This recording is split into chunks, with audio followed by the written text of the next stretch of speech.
ከ3 ዓመት በፊት ነበሩ።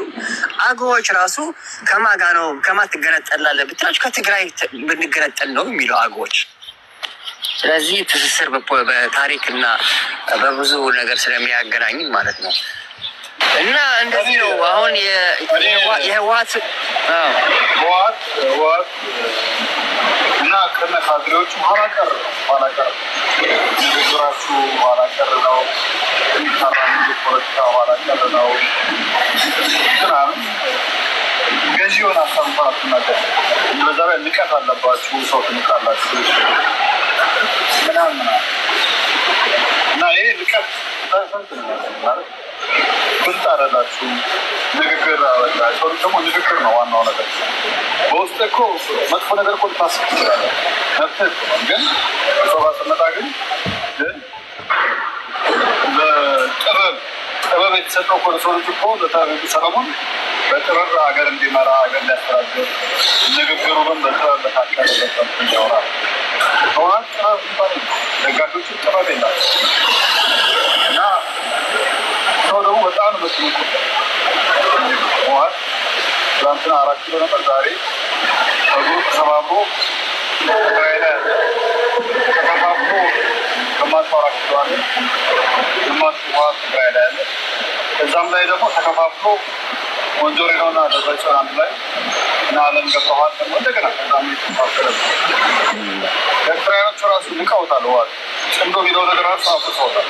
አይፈልጉት። ለምን ጭራሽ ወደ እነሱ መከራ ይዞ እየመጣ ነው። በሃይማኖት በዚህ በሃይማኖት የተነሳ ወደ ኤርትራ መከራ እየመጣ ነው። ሰጥተዋል። ኤርትራውያኖቹ ካሉ ህወሓት እብድ ነው። ከእብድ ጋር ጽምዷል። እናንተ ላይ መከራ ነው። ቂመኛ ነው። ቂም ይዞባቸዋል። እናንተ እንደው ምድር ማድረግ ያለባቸው ይሄ እብድ የሆነ ድርጅት በሃይማኖት እናንተ ጋር እያመጣ ነው መከራውን። እናንተ ኤርትራ ጋር ሙስሊሙ ክርስቲያኑ ተከባብሮ ነው የሚሆነው። አሁን እናንተ ላይ ችግር እያመጡባችሁ አሁን የሪጅን ነው ሃይማኖት ትግራይ፣ ኢትዮጵያ፣ ኤርትራ ድረስ ሊያቀላቅሉት ነው ህወሓቶች በተንኮል። እኔ የምልህ ቦምባስቲኮ አሁን ለምሳሌ ለሙስሊሞች እኮ ወደ ውቅሮ የአልነጋሽ ትልቁ መስጊድ በ15ኛ ክፍለ ዘመን የሰጣቸው እኮ የአክሱም ሰዎች ናቸው። የአክሱም ክርስቲያኖች ናቸው። በዛን ጊዜ ብያለሁ ወራሪ ከውጭ መጥቶ አክሱም ሲወር ለዛም ከዛ በኋላ ተሸንፎ ያኛው ወራሪ ተሸንፎ የነ መሐመድ ግራ ተሸንፎ ሲሄዱ በውቅሮ ላይ ያለው የትልቁ መስጊድ የሰራ ነው እኛ ነን። ለምን መሰለህ? ሙስሊሞች የኛ ልጆች ናቸው፣ የኛ ሰዎች ናቸው። ስለዚህ ከውጭ የሚመጣ ወራሪ ዛሬ ያቺ ውሻ በቀደደው ጅብ የሚገባበት አብይ አህመድ የቀደደው ጅብ የገባ በዛ ፖለቲካ የሚሰሩት ያሉት የትግራይ ሙስሊሞች አይደሉም። የትግራይ ሙስሊም 16 ጀነሬሽን ጠይቆ ያውቀዋል። ጠይቆ አያውቅም ስል ፈርቶ አይደለም፣ ክብር አለው። ለሰለሞን ዲናስቲ እኮ ክብር አለው። በቁርአን ራሱ ብታነበው ያከብራሉ። ስለዚህ ታሪካቸውና ሃይማኖታቸው ስለሚያውቁ ለዛ ነው እኛ በዲፋክቶ ስቴት የኛ ሙስሊሞች የትግራይ በሙሉ ሙስሊሞች ይዘን ክርስቲያን ይዘን ህወሓታችን ለእኛ ነው። ለምንድን ነው ለእናንተ የምንተዋቸው? እናንተ እኮ ህወሓት አጥፈታችሁ ገድላችሁ በሙሉ የህወሓት ማጥፋት ማለት እኮ አንድ ምሁርና አንድ የፖለቲካ ፓርቲ ስታጠፋ ሀገር የምታጠፋ አይደለም። ለምሳሌ ሲስተማቲክ ከአንዱ ጉድጓዱን አካባቢ በሙሉ ስለሚያውቁት እናንተ ለትግራይ ህዝብ ጥላቻ ስላላችሁ ነው። ህወሓት አንተ አባትና እናት ከገደልክ ልጅ ማደግ አይችልም የሚል ይሄ እኮ ጆኖሳይድ እኮ ነው። ይሄ እኮ በስነ ልቦና እና የአእምሮ በሽታ ያለባቸው ሰው ያለ ነው እንደዚህ የሚያስበው ማለት ነው። ስለዚህ ህወሓታችን ሙሉ ለሙሉ ሳይጠፋ ያለን ህወሓታችን ይዘን ፓርቲያችን ከዛ በኋላ ደግሞ ህወሓት ደግሞ መተካካት ነው። ትግራይ ደግሞ ብዙ ወልዳለች። ስለዚህ እኛ ህወሓት ራሱ 4 ኪሎ እንዲሄድ ራሱ አንፈቅድም። ብያለሁ። ህወሀት ሲሄድ እኮ ነው የኢትዮጵያ ኢኮኖሚ እኮ የፈረሰው። ህወሀት ትግራይ ላይ ውል ያሳድሼ ከዛ በኋላ ከእናንተ ጋር እነጋገራለሁ ሲባል ከኋላ እኮ ነው የመቱት። ስለዚህ ህወሀት ከሄደት የትግራይ ህዝብ ከሄደ ደግሞ ኢትዮጵያ ደግሞ ትፈርሳለች። አሁን ፈርሳለች፣ ትቀበራለች ነው ብለው ትቀበራለች። እና ስለዚህ እኔ ወደ መቃብር ለምንድን ነው ወደ መቃብር የምመለሰው? ስታስበው ማለት ነው ስታስበው ሰው ወደ መቃብር አይሄድም እንዴ? መቃብር እኮ እግዚአብሔር ሲጠራ ብቻ ነው።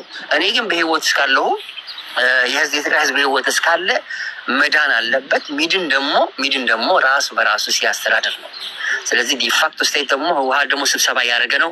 ጥሩ ነገር ያሳማናል ብዬ ተስፋ አደርጋለሁ። ይሄ ወረደ የምትለው ዝም ብሎ እየወረደ ሲያወራ ራሱን ተኝቶ ነው የሚያወራው።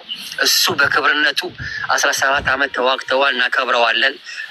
ጀብድና ታሪክ ሰርተዋል። አሁን ግን እንደዚህ ሆኖ ከሞተ ከኃይለ ሥላሴን ከሄረዋጭ ማን ነው ስሙ ረዋጭ የኢትዮጵያው ከኃይሌ እና ከቴዲ አፍሮ ምንም አይተናነስም ማለት ነው። እነሱ አሁን ጀብድ ሰርተው ነው በቃ ዝም ብሎ ነው ዝምታ ይዞ ነው ወርቃቸው ይዞ ነው መሞት የሚገባቸው። አሁን በብልጽግና ፖለቲካ እየገባ አንተ ብትገባ ፖለቲካ ችግር ስላለብን ወይ የሆነ ነገር ተይዞብሃል፣ ወይ ደግሞ ሳንቲም ጣል ተደርጎብሃል፣ ወይ ደግሞ ትንሽ አኩርፈሃል። ችግር የለውም። አንተ ኖርማል ቲክቶከር እንደኛ ነህ።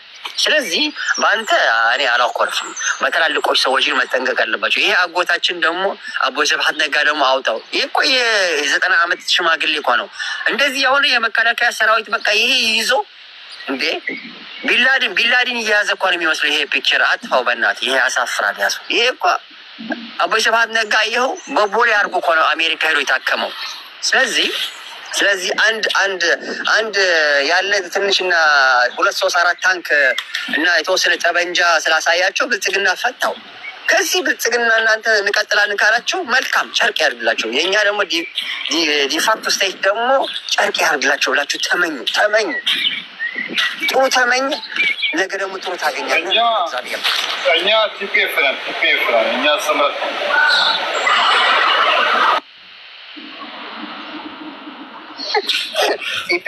ኢፒኤፍ ራሱ ወደ ሀገሩ ወደ ብጻ የተመለሰ ነው። ወደ ሀገርነቱ የተመለሰ ነው። አንዳንዱ አለ እዛ አብይ አህመድ አሁን ደሞዝ ሲያቋርጥ ይመለሳሉ። 3 ጀነራሎች እኮ ነው እዛ ያሉት ገፋ ቢሉ ምን ቲፒኤፍ የትኛው ወታደር ይዞ ነው? ለዛ ያለው በሱዳን ያለው አርሚያችን ይበቃዋል ቢሆንም ማለት ነው። ግን ወንድሙ ስለሆነ አይወጋውም። ለዛ ነው ቢተኩሱ ዝም ብለን ነው። ባለፈው እኮ በጸለምት ላይ የነበረው ታውቃለህ።